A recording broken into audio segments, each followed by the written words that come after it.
much. That was the coolest introduction. Think about it. So yeah, my name's Robert.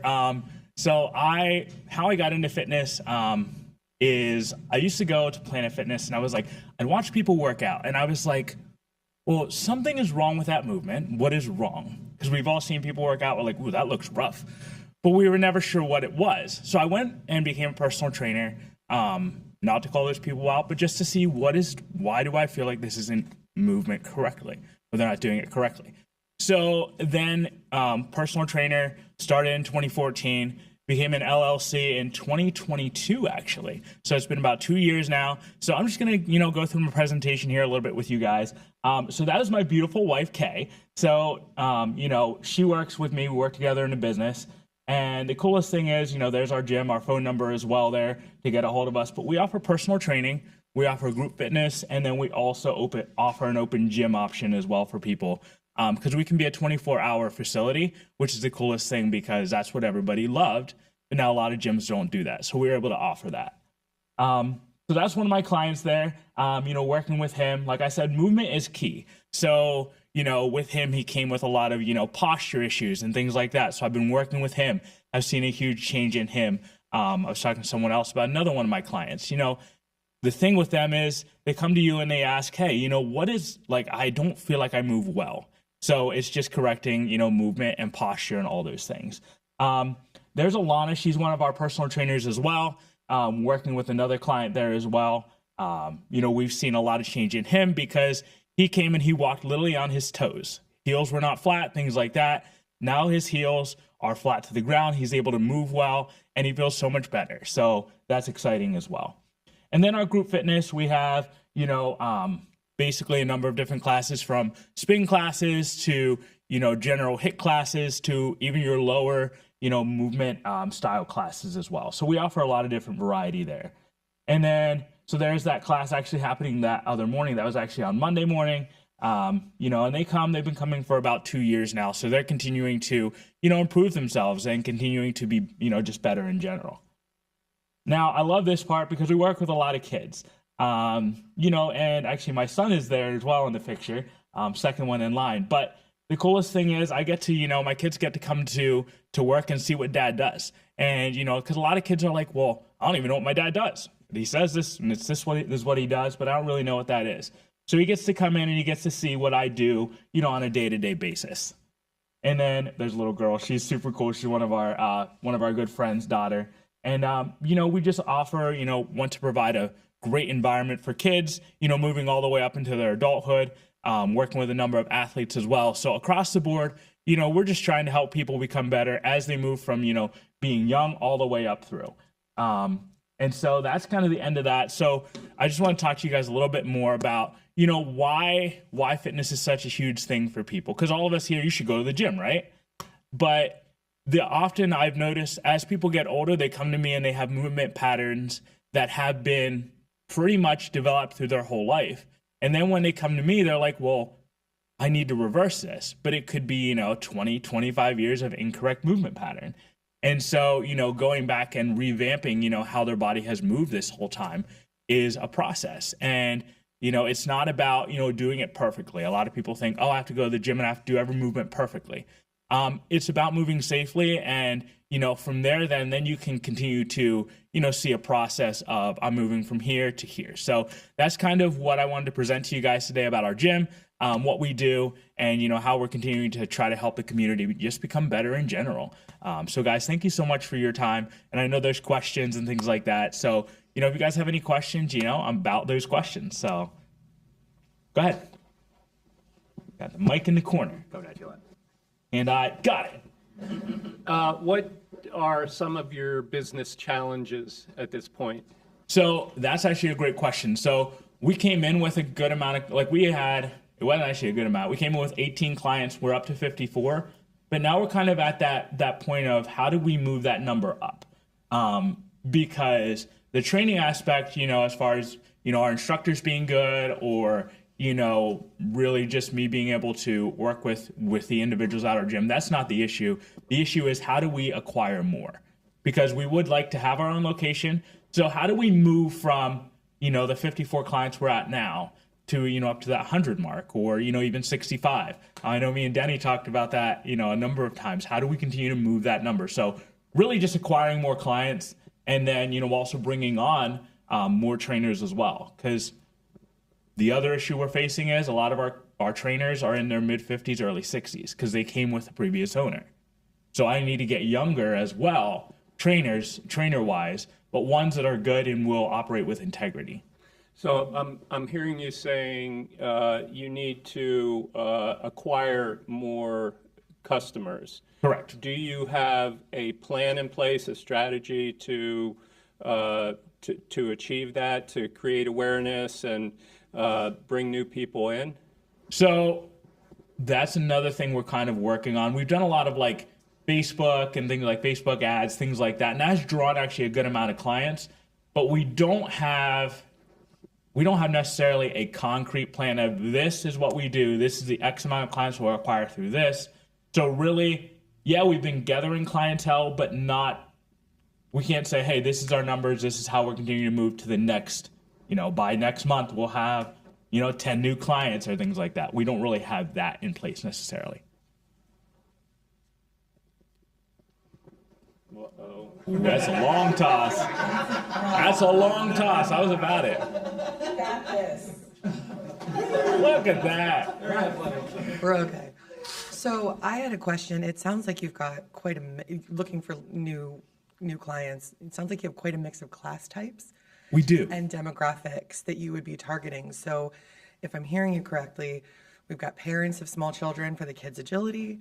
We've got older adults who want to improve their mobility, right? And it sounds like the group classes is kind of a mixed age demographic. Correct, yes. It appeared to be relatively, similar in style. So have you looked at any segmentation when it comes to generating new leads based on the class types that you're offering?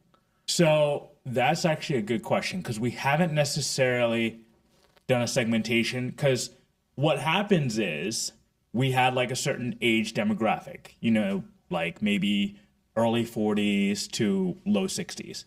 But then we'll have ones who are younger in their 20s come into the classes, and they'll stay in the classes, but we're not sure how to, okay, we want to go say 20s to mid 40s. This is the plan to bring them into the gym necessarily. We don't really have that. People are just kind of like, oh, I heard about your gym. I'm going to come. Oh, I'm 20 years old. Okay. But we don't have really that segmentation of age-wise to bring them into our classes. I think if I could just have a follow-up question, I think that would be Yes. helpful for your Facebook marketing to segment and market specific classes to specific age groups.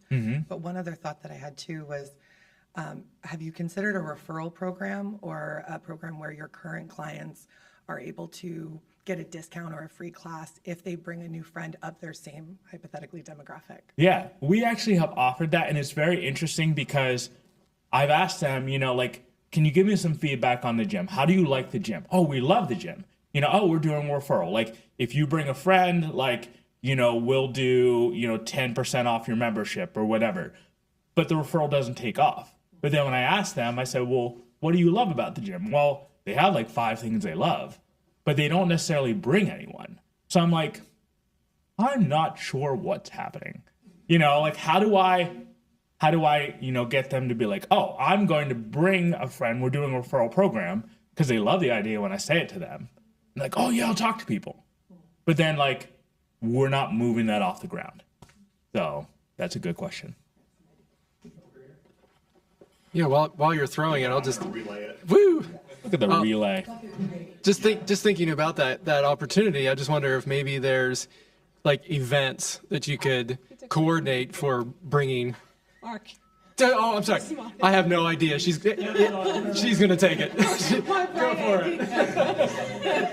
Go for it. Great minds think alike. There you go. There you I go. was going to say an event. What about doing an event and then saying bring a friend to this event that's happening?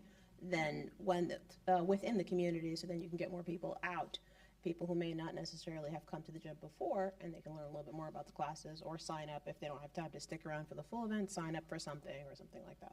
That's a huge question, and a great question, because we have done, we did a 1-year anniversary celebration, a deal like that, for just something that popped in my head.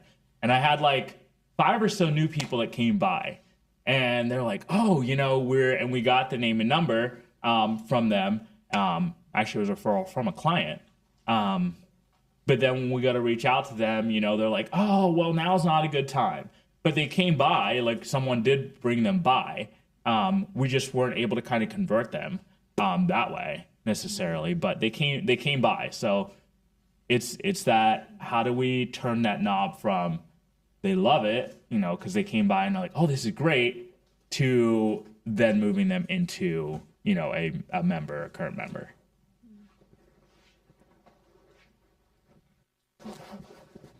Hi, there's something that I have some friends that are in the fitness field, and also in California, there's a thing that they do. They take fitness outside of the gym, and it's called Fitness in the Park, and it's open to the community, so anyone can come. You advertise it like crazy. Hey, come out here. Yeah. And you have a lot of information about your gym. So if you like the exercise today, please pick up some information, sign up, and that's some of the things that some other fitness owners have done to reach out to the community. So anyone can come, any ages, and you can also share about your business and have people sign up. You could call them back that way, or you can invite them to your gym. Have you thought of anything like that? That is actually a good question. I know a lot of people do that. We haven't necessarily done that. There was something in the works before I actually took over the gym, but it didn't materialize. But that's actually a good option for us to try and see how that goes, because or even people going by, they're like, oh, what's going on over there? Because I know I'm always like driving, pay attention to the road. Like, I'm like, oh, that looks cool. But I think that'd be a good thing for us to give a shot to. So you're going out in the community to bring them into your gym. I like that. We'll have to definitely do that option, because that's a good suggestion there. Awesome.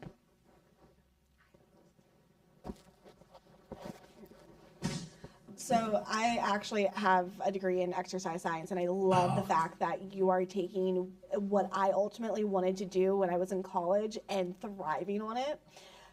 The best part is when you're saying about the movements and making sure that people are moving their body properly, but also the kids that are coming into it. So with it being summertime, have you thought about doing like a small summer camp for kids for nutrition, body agility, movement? So they're taking that, going home, be like, Mom, Dad, that's what I just learned today, and then bringing their parents in as well. That's really cool. That's actually because that's kind of in the works. My wife's like, oh, we need to do a camp. This camp. I was like, oh, I love it. So we're working on the camp option. Okay. And I love that idea, because what I've noticed happen as well, like with our speed and agility, like a lot of the parents will come in, maybe it's from a friend, like who has brought their kid, and they had a great experience. I feel like it's chaos, but the parents are like, this is the best thing in the entire world. We'll be back next time. And then they'll be like, oh, well, while I'm here, like I know my kid's safe, could I work out? And I'm like, all right, like what's your experience? And I'm like, well, you can do that. But that's been huge for us. But I love that you said that, because that's something we have in the works. We just haven't put out a date yet, because we're want to have it together before we put it out. But yeah, that's huge. And then another thing with the older age groups, the body movements. I know that's a very big, and a lot of the generations don't like going out to the gyms because they get intimidated, or they're not sure if they're doing it properly. But if you also can specialize in saying, hey, we'll help you move properly, come in for our class, and it could be the very low basic of lower body, walking, making sure they're not putting their knee up through their toes and stuff like that. So if you can generalize or specialize in that and have 1 week or 1 day point out just for that, you could actually even look into doing silver sneakers, and that when they come in, there's a lot of different options. But I'm loving everything that you're doing so far with it. Well, thank you. And it's so interesting because we have so many different, my clientele ranges all the way across the board from, I have a 13-year-old, he's the youngest. I have a 13-year-old that I'm training, all the way up to someone who's in her mid-60s. And, they've all made their progress, and we have a board in the back. I didn't get to do a picture of our board, but where everybody has their numbers and they get to see, and they're like, this is the coolest thing. But just seeing the movement, that has changed, like you said, helping them walk correctly and things like that, that has changed so much for, us, because I said, like, I don't win unless you win. And they're like, oh, well, that's a different concept. And I'm like, well, if I don't have you there, like, my gym is not going to go anywhere unless I give you my best. And that's really what they're like, well, this is like, and that's what gets them to stay too, because like each person matters specifically to me. So I'm going to give them my best. And I said, that's why I don't have a ton of personal training clients. I have like 13. That's a lot, people say. But like, I know some trainers take on, 50 or 60. But I said, for me, I can't give you my best if I'm not, working with you specifically in where you're at. So that's been big. Absolutely. Look at them doing the mic. This is phenomenal. Don't want to catch it. Just thinking a little bit more about your referral program and a level of client relationship that you have. Just maybe leaning into that a little bit more. And when you're having that conversation about a referral and somebody says, oh, yes, I have a friend, tell me more. And really digging into that and trying to convert them to actually bring that person in. Well, when can they come in? Let's set a date.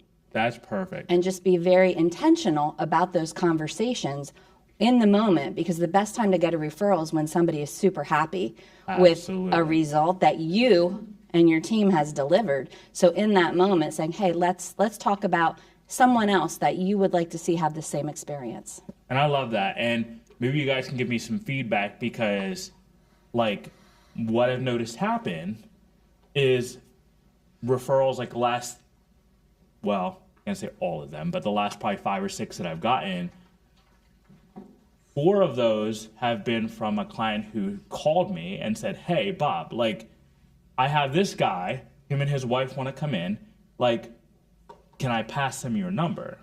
And I'm like, absolutely. And, and that's how actually the 2 newest ones came to us. But then I have another one who I trained a basketball coach's son, did really well with him. I was like, this is great. And then I got a phone call from one of his basketball girls' mom, and asked if like, hey, do you have any openings? I'd love my daughter to work with you, because I heard really good things about you. And now I've been working with her for the past 3 or 4 months. I said, we're getting to the end where like, I'm taking on necessarily new personal training clients. I have another trainer who I'm trying to, help take on clients. And she's like, well, she's playing basketball for 3 more years, so good thing we got in what we did. But that just shows a level of commitment. But a lot of it comes from, without me doing the referral program, it comes from them being like, this is organic, I want you to work with this person, or this person heard about your gym. So that's been big for us, but I love that you said that, of leaning into that more and being like, tell me more about this person that you have in mind, what's their name, and just kind of digging into that. So I love that idea, and I'll definitely have to implement that for sure. Leslie can teach the master class on relationship building. Can I get in again? Thank you. That was amazing. Little barter system. Oh, fair enough. I got you. But that was amazing. So very cool. Yes. Oh, boy. Thank you. Who's coming? We were talking before you started your presentation about if you had physical therapy. So would it be something for you to consider bringing somebody who has experience in physical therapy, or maybe a degree or something, to teach a class and maybe refer some of their clients to you? That would be huge, because I remember before, actually, when I was doing personal training, didn't have the gym, I had a shoulder injury, and so I went to physical therapy, and it was a phenomenal experience, but I remember some of the things from there of what they did with me, and I was like, that's invaluable. Having a physical therapist come in and maybe teach a class like you said, or, work with some clients or things like that, that would be huge. So I definitely will have to, do that as well and talk to some that I know, because it's a huge option right there. That's been big. Robert, I've a thought. So I'm curious to know, in your organization, is it you, your wife, or somebody else that's kind of like your operations person, somebody who really focuses on like process and systems? So that falls on me. Does it? I'm the process guy, and the front face kind of, and then my wife does like the social media side and all that. So a lot of that, having someone that maybe could help me out with that would be huge, because like, you know, we're working with the trainers that we have, the group fitness instructors, we're doing scheduling, we're doing all these different things, and then we're doing operations, you know, of, you know, all the QuickBooks and all that, and having those things, you know, as a business owner, things sometimes want to fall through the cracks. So having someone, that's a good question, because we kind of do all of it, really. Yeah, and the reason I ask is you're a very good storyteller, right? So you're obviously very passionate about what you do, and not that the person who tells really good stories and the person who's really passionate can't be the ops person. Yeah. But I think we all reach a point in our business where we kind of realize that we kind of need to move on. Like we need to be, like you need to be the business face of the business and the attractor of the business. And then there's probably kind of these operational things that we're all talking about. They're going to be positives, but also strains on your systems. Yes, right? They're going to for add sure. operations. And so it's that, do you expand to grow, or do you grow to expand?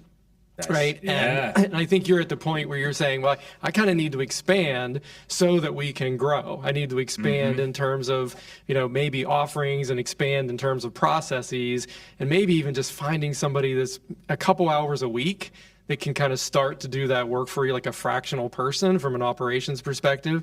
You may find that can free you up to do the big thinking, like, you know, we're all talking to you about, and then Yes. count on them to, hey, put our referral process in place, make it really streamlined. Right. So That's a good question, and that's huge, because it's funny. My wife calls me the dreamer. She's like, "I'm the practical one, and you're the dreamer." You know, because I'm always like, "Oh, great idea, love it," and then I'm like, "Oh, wait, I gotta take care of this," and then I'm like, "Big idea, left field." You know, so having someone who can come in and streamline that, so you know, like we can have those big thoughts, you know, big dreams, because that's where it all comes down to. Like I'm always like, "This would be a cool idea. We should do this." And then, you know, like I said, we get stuck on operations, and it's huge and super important, but being able to have that option as well. Super cool.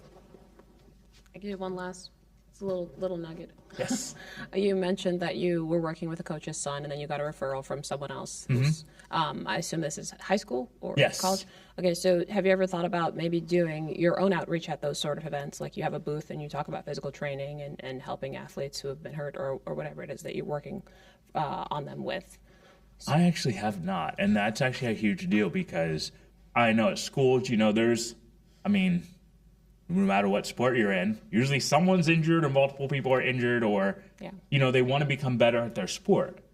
And I always tell, you know, the athletes that I work with, I say, here's the thing. I said, my goal is to separate you from the or the ones, not your competition, but the ones on your team who may be playing for the same position. Like my job is to make you the best I can.